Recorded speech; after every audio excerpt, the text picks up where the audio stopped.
Hello everyone, I'm Chris Kowalcek and I'm taking AFAS 160 and I'm doing my project on African American struggles in modern America.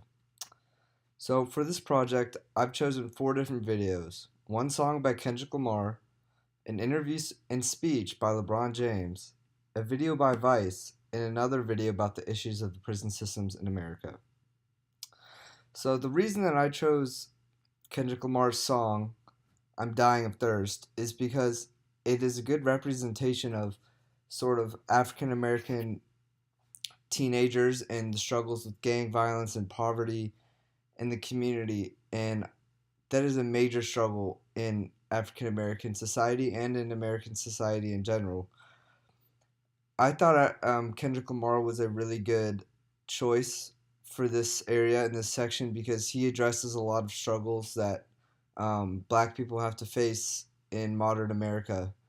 Um, in this song, it talks about violence and how people, especially teenagers, are sort of acting like they're gonna change and they're gonna go to, in this case, religion, to stop insinuating violence, but they're really not.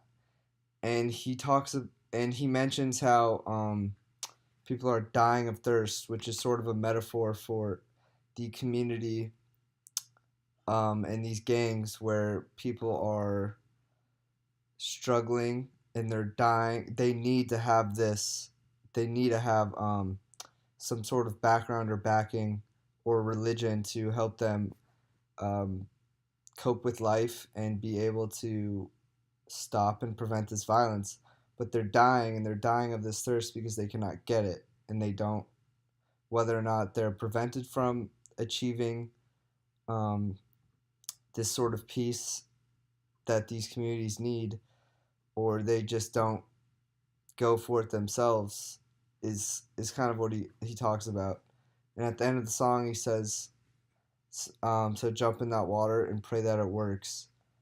And this is him saying how if you did jump in that water, or if the community did decide to join and follow these churches or these programs, that it might work and it could help them out. And the other choice of video that I used, another choice of video that I used was the interview and speech by LeBron James for the ESPY Awards. And so, kind of the context of the situation was that LeBron James sort of was talking about his political views and society and things like that. And a Fox reporter named Laura Ingraham told him to just shut up and dribble. And this comment is seen as racist and can be seen as racist. And it probably was, because if a white man were to say that, a white athlete, someone, any sport, any powerful figure, just like LeBron, mentioned politics, and they have, such as Tom Brady and other people like that, have talked about politics and have supported certain political people, but they've never been told to stop talking about their views. And because he is a strong African American individual and has so much influence over society, people told him that he should just focus on basketball and shouldn't worry about the world. And people that we've learned about in class, like W.E.B. Du Bois and others, black intellectuals, um, have talked about the importance of having powerful black leaders and influential leaders to um, show the youth and other adults what is right and what they should stand up for, and not being afraid to voice their own opinions and make themselves better in society. So the third video that I choose, the third and the fourth video kind of are not similar, but I used them and compared them a lot, was the video by Vice and another video, kind of just like an infographic video type of thing, about prison systems in America. And so in the video about Vice, it's kind of profiling and talking about these this young African American, looks to be maybe 20, 22 years old. And they're talking to him and his family, his mother and his father. And his father talks about how he was a part of a gang when he was growing up and how it really kind of hurt his future and hurt his growth as a person because he was kicked out of high school and he went to prison and he had all these other criminal offenses against him. And he doesn't want his son to turn out like in the way that he did. And his mother also mentions how she's scared because this is in Compton, so they're talking about a place that has historically been riddled with gang violence and gang influence. And he talks about how, or she talks about how she was scared when her son was growing up that either he was going to join a gang or he could even just be killed completely innocent on the side of the street because there's a shooting where he was had a mistaken identity. And I can relate this to the second video, which talks about the issues of the prison system in America and how African Americans are have a significantly higher chance of being sent to prison. And I would also have to relate these back to these influential authors, African American authors like W.E. Du Bois, or even modern authors like Colson Whitehead, who I talk a lot about in my writing because his two books, The Underground Railroad and The Intuitionist, were two of my favorite readings that we've done in this class. But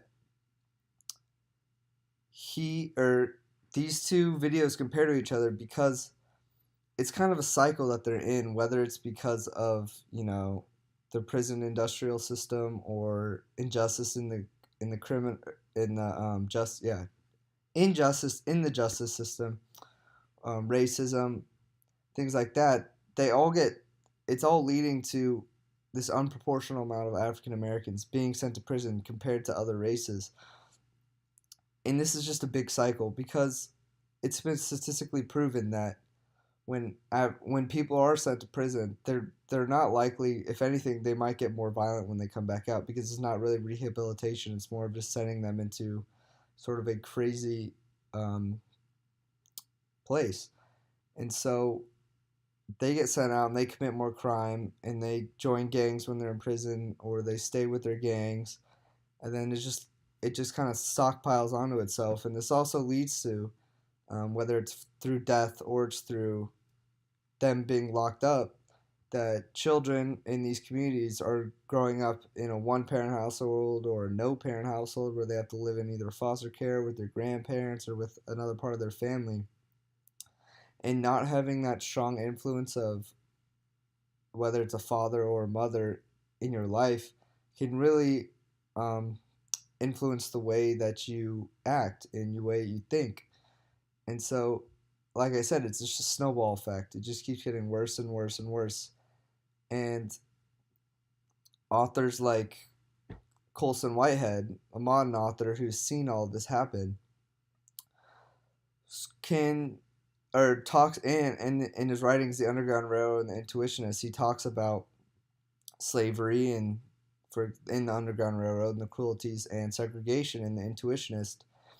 And these historical times can be linked to today and how African Americans have been oppressed since then and they've never recovered, whether it's or probably because the government and groups such as white men, white females, um, have never provided a system and are just taking advantage of African American oppression. And it's just not fair to these communities. And so I thought it was a really important subject for me to talk about because I've seen videos and I've read articles and things like that about this issue, and I've never really had the chance to address this issue until this class and kind of voice what I think about it and how terrible some of these actions that are committed are. So I hope you enjoy my Sparks project, and yeah, thank you.